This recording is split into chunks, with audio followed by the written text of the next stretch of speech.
funny. He's one of my best friends. Give it up for Justin Linville!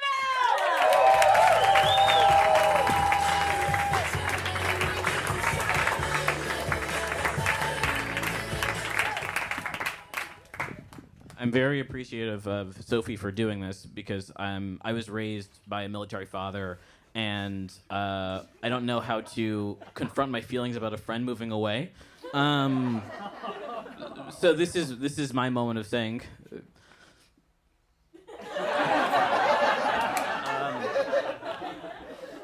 How's everybody doing? You guys come from out of town? And you may have seen me just put a piece of paper on the stool. I assure you these are not my notes for my set. This is just a checklist of different faces I want to do tonight.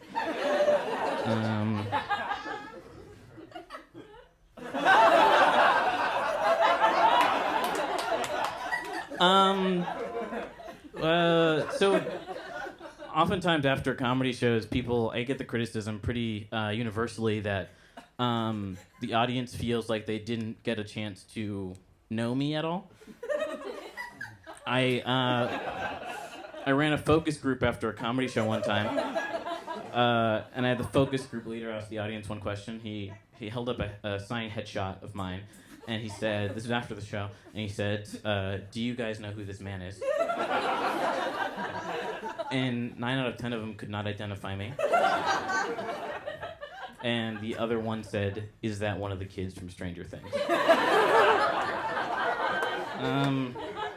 So I'm going to take some time to introduce myself, tell you a little bit about me.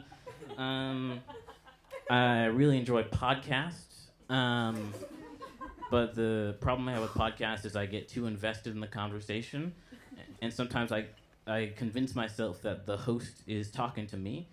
Or the guest, rather. And I was listening to a podcast on the L train one time, and I was listening to a podcast, and the guest asked the host, about how much time do we have left?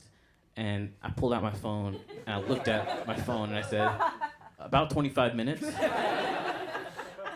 And I had to live in that moment. I live in Greenpoint, and I work in Midtown. And to make my commute quicker, I will sometimes take a Razor scooter to and from the train.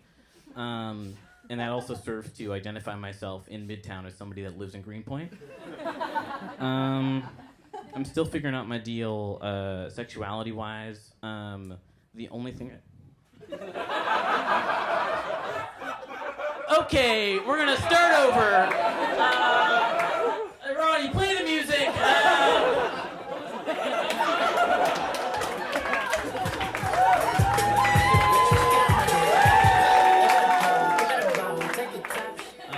Thank you so much to Sophie for doing this.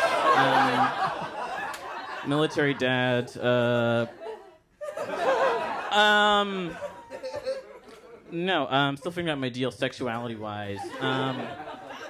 And the only thing I've found myself attracted to recently are the photos on the Wikipedia articles about different sex positions.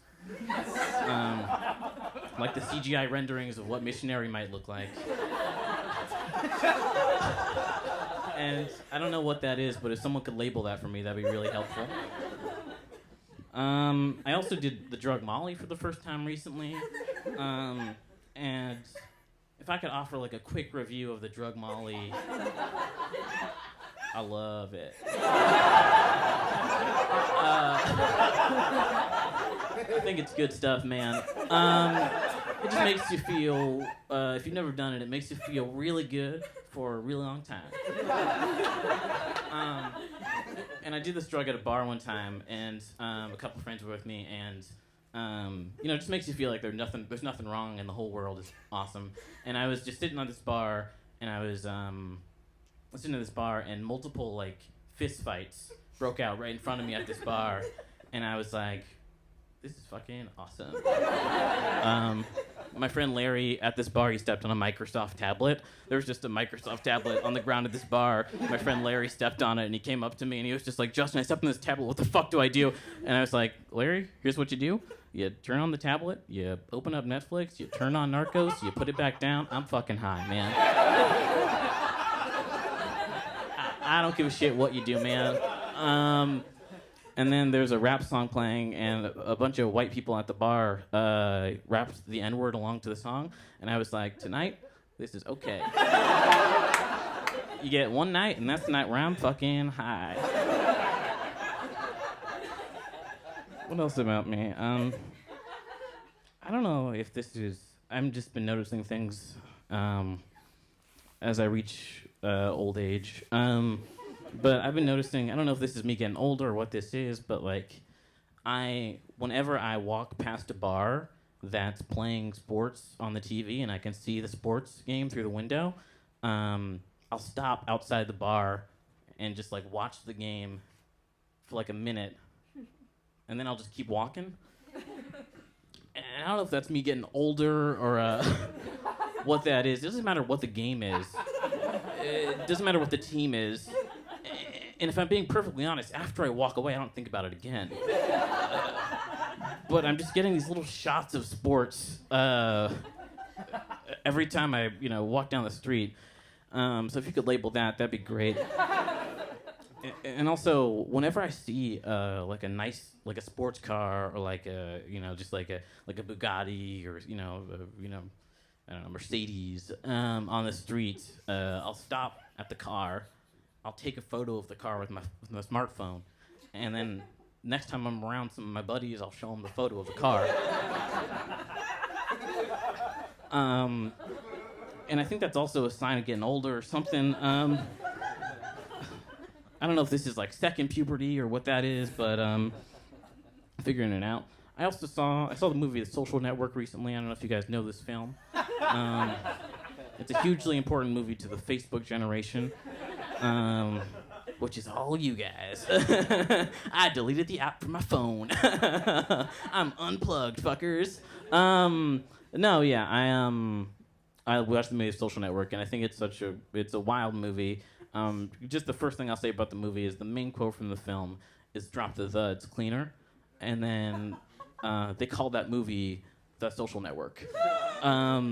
Just gives you a little taste of the level of writing we're dealing with in this film. And it's crazy because it's a pretty critically acclaimed movie. People loved it. Aaron Sorkin, he says all the dialogue when he's writing it out loud.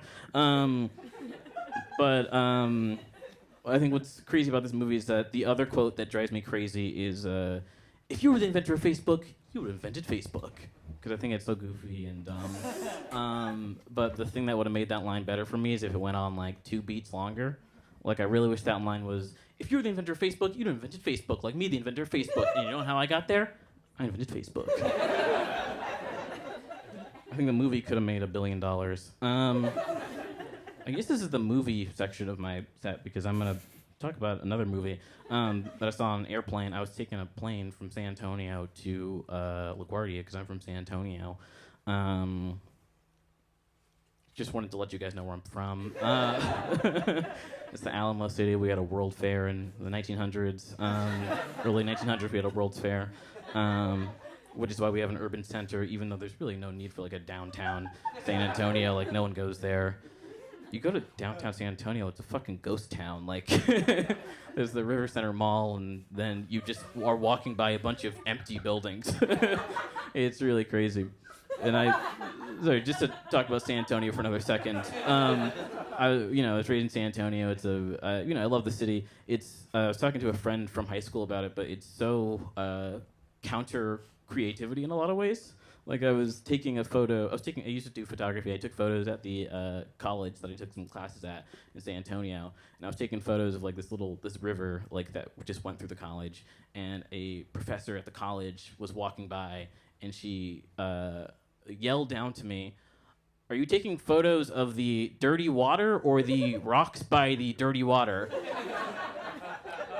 And this is a professor at a college. But that's where I'm from. But I was coming from San Antonio to LaGuardia, and the only option for a movie to watch on the plane was the Polar Express. And this was maybe, people love the Polar Express here. People love it. I mean, people are still talking about it, too. It's the crazy thing. I see people in Williamsburg, in Williamsburg wearing Polar Express T-shirts, anytime you go to a screening, when they ring the bell, you say ding ding. If you believe. But no, I was watching this movie, so, that was the only thing I could watch on the plane, and here's a quick impression of me talking to my flight attendant after watching this movie. Sure are a lot of stops for an express train. Should call this movie The Polar Local.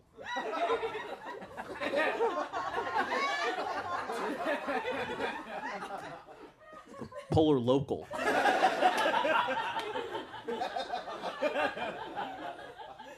And she was like, what? And I was like, I'll just have a water, thank you.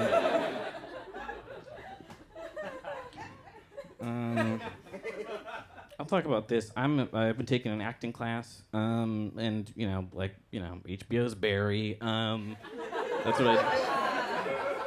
what anybody says to me when I tell them I'm taking an acting class. They're just like, is it like Barry? And I'm just like, I haven't seen Barry. I think it's good, but my teacher's like a very much like old school New York theater actor, and she's very much like the sort of parody of like the theater teacher. And like when they're setting up scenes, like when we're setting up for like presenting a scene, she'll just like talk and fill time for like a minute, and whenever she like is talking, she's always just like, I had a class a few years ago, and in the class was Sheila Martindale, and then there'll be a pause like you guys are experiencing, and then she'll be like, you don't know who Sheila Martindale is? And then there's gonna be another pause. And then she was like, she was Sunshine Sally. And then there's another pause. And then she's like, oh my gosh, okay, I'm in a class of, whatever, amateurs. And she'll say, Sunshine Sally, she was in, the critically acclaimed musical, The War is Over, boys, we're going home. And this will go on for about 20 minutes. And my favorite interaction in this class, or my favorite thing that I've been following the arc of this class to me, is there's another student in this class who is like this student's like in his 60s, and like the teacher's like late 50s, early 60s, and whenever she makes one of these references about like an old musical or an old thing, she will. The student's name's Carl, and she'll be like, "Oh, this is just like this reminds me of this scene from this play a few years ago, right, Carl?" And then Carl, in the first 2 weeks of the class, was just like, "Yep, yeah." And then sometimes she'll be like, "Hey, Carl, this is just like my favorite play. You know that play, right?" And then Carl will be like, I don't know. We were raised differently. We knew different things.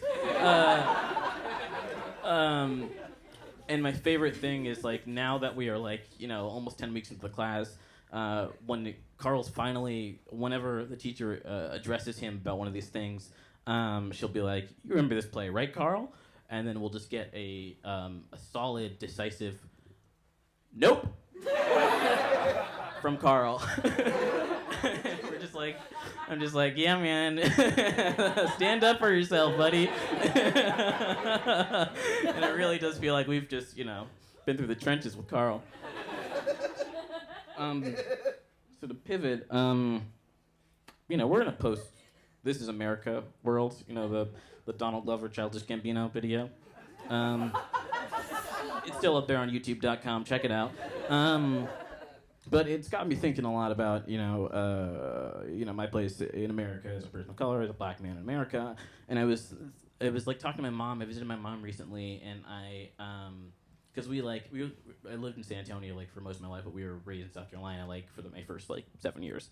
And I was like talking to my mom, and I was like, why were there two similarly sized small elementary schools in my school district, and it was like a small school district in Sumter, South Carolina. And I asked my mom like why there were two elementary schools like right across the street from each other. And my mom was like, at some point this district was segregated. There was like a white section, a colored section. There was a white school and a colored school. and they kept the schools. They just sort of desegregated them, but kept the schools. And I asked my mom.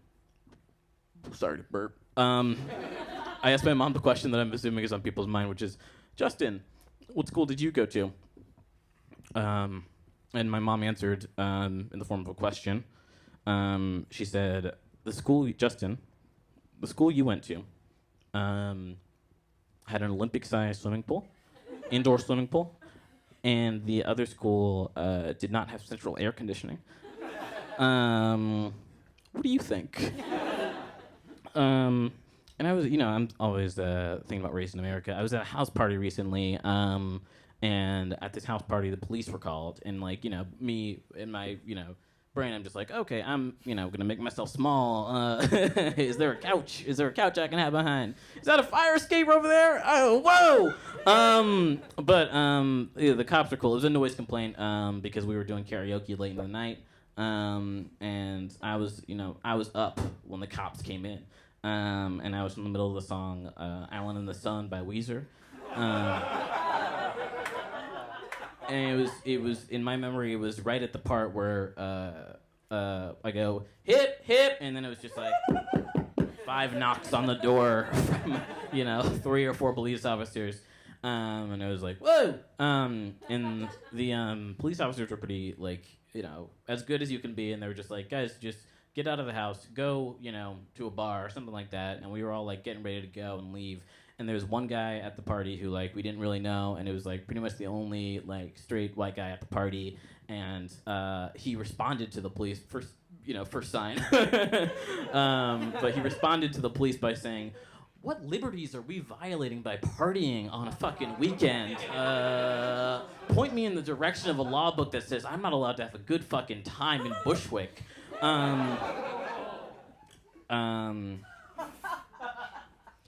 And I was like, oh, this is how I die. I was just out of my body for a second, and I was just like, oh, okay, I'm seeing it happen right now. But of course, it was all fine, Everything works out for me, One thing about me, I always come out on top. I was on HBO's Crashing, okay? Nothing makes you feel crazier than having your first acting job be on an HBO show, shoot for 3 days, and, it's really crazy. I'm so overwhelmed. And then, 4 or 5 months later, you're walking into the Lorimer stop, and you just see ads of Pete Holmes floating in the air. Nothing makes you feel crazier than just looking at that ad for a real long time. You ever walking around in Brooklyn, North Brooklyn, you're walking around North Brooklyn and you see a group of similar looking white guy friends just talking to each other, maybe on the street, maybe in a bar, and they're all just buddies and having fun.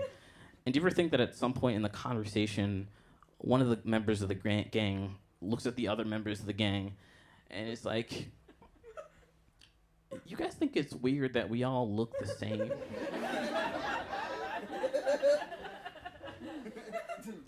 We all look like the psycho from an HBO show. Like Adam from Girls, Billy from 6 Feet Under, every member of Entourage. Oh.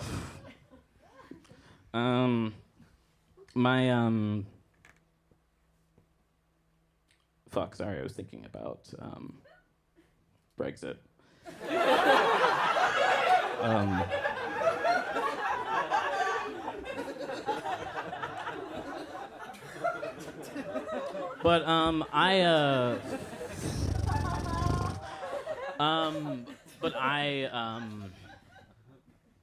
Sorry.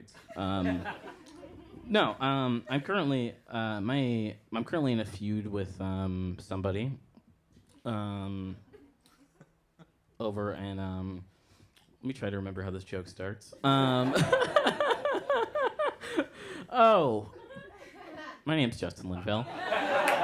I don't think about myself first. My name's Justin Linville, and I'm currently in a feud with somebody named Justin Linville.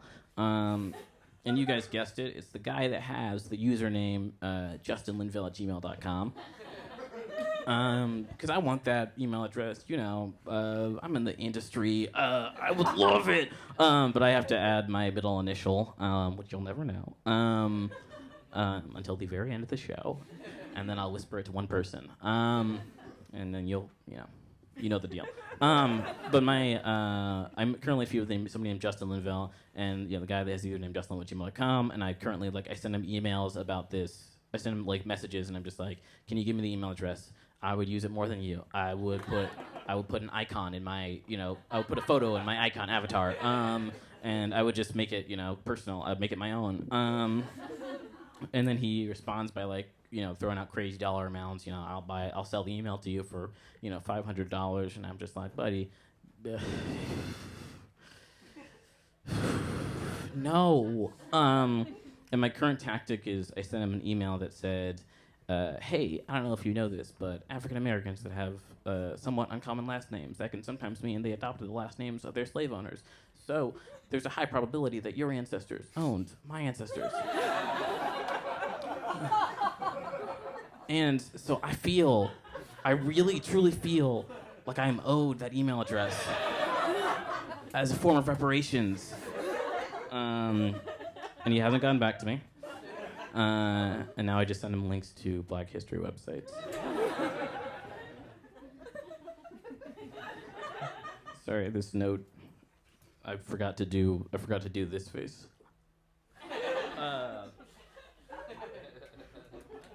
What else do I got going on? I had a subletter stay with me at my house, not in my room, but I had a subletter who stayed at my house. My roommate was out of town for a month, and somebody was just they stayed in her room, paid her rent. That's how we all get it. You guys know how subletting works. Somebody stays, somebody's out of town. But the subletter, it was very strange because I'm a pretty guarded guy. I got the military dad. It's just I'm just oh, here's somebody who I have not vetted, who has access to the goings on of my home and what I do. And I think that subletter has the information that could ruin my street cred. It could make me less cool and alt and indie. And kind of cool. So I'm just going to get ahead of the controversy that this subletter could spread by writing what I think her letter might be to the press. Having lived with Justin Linville for a month, I've learned quite a lot that Justin may not want you to know, things that will corrupt the precious public image of America's golden boy. His words. I shared a wall with Justin, and most nights you can hear through the wall the muffled sounds of Justin watching Family Guy clips on YouTube and laughing at them. Pretty much, Justin seems to have no discernible job or schedule. Pretty much any day of the week, he can be found on the couch playing Minecraft, listening to an episode of a podcast he's already listened to, and insisting that he doesn't even really play Minecraft that much. Justin left the apartment around 10 o'clock one night and said he was going to meet a friend. I assumed he was meeting someone he was hooking up with, but upon a little bit of sleuthing, I came to learn that he was actually going to a weekly Monday night soul funk concert that he goes to most Monday nights, which is at Union Hall right around the corner. Meet me in 5 days. Justin left his laptop open in the living room, and I saw on his screen the description of a jukebox musical he's writing. Using only songs by the band Weezer. It read, "We follow Jonas, a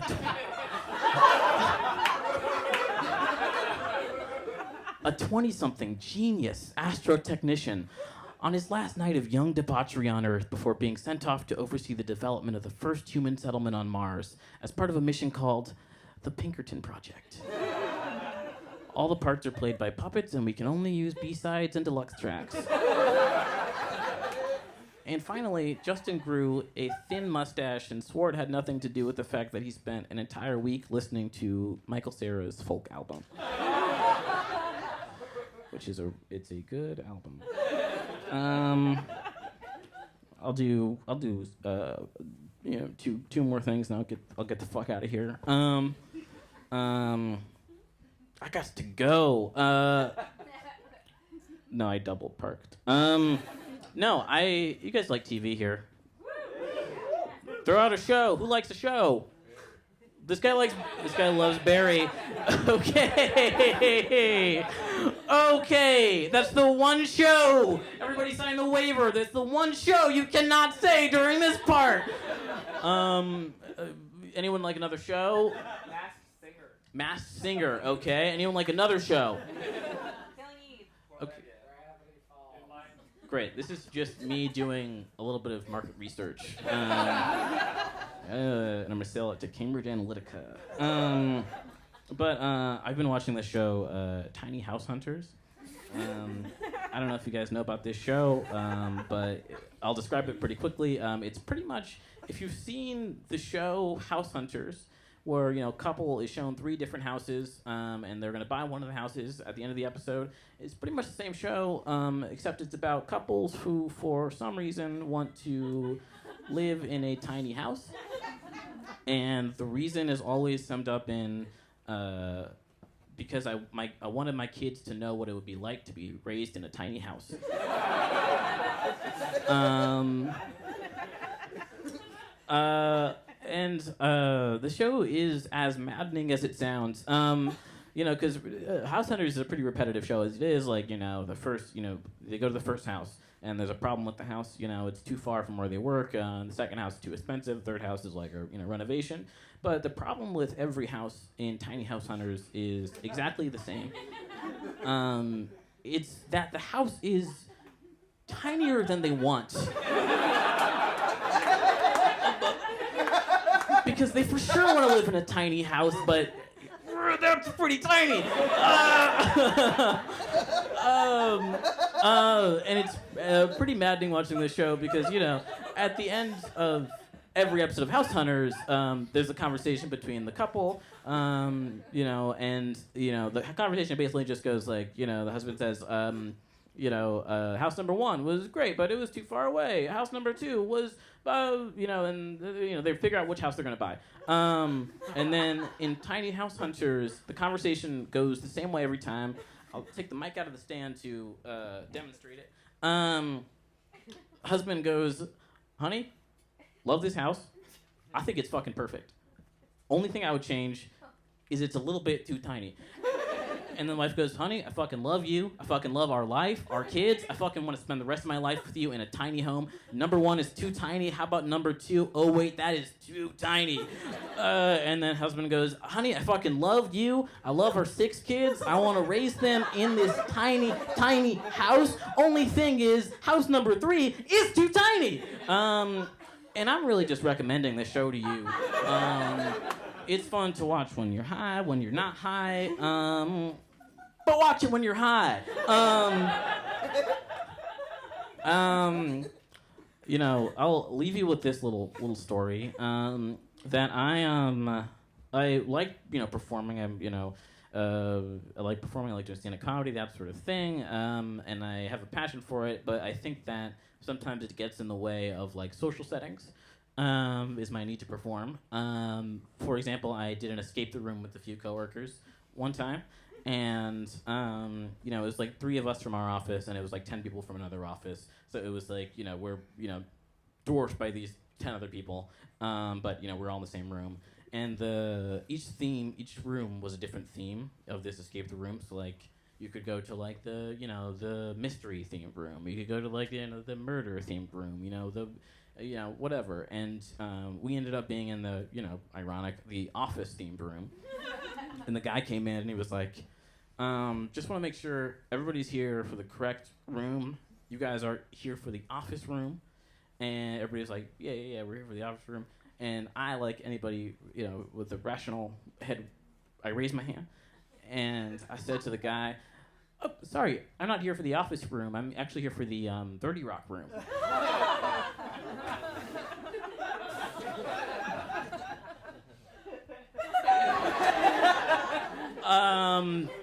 Pretty much dead silent. And then the next thing that was said was, All right, so you have 60 minutes. Hey, that's my set. Thank you guys so much. Please welcome back Sophie Zucker.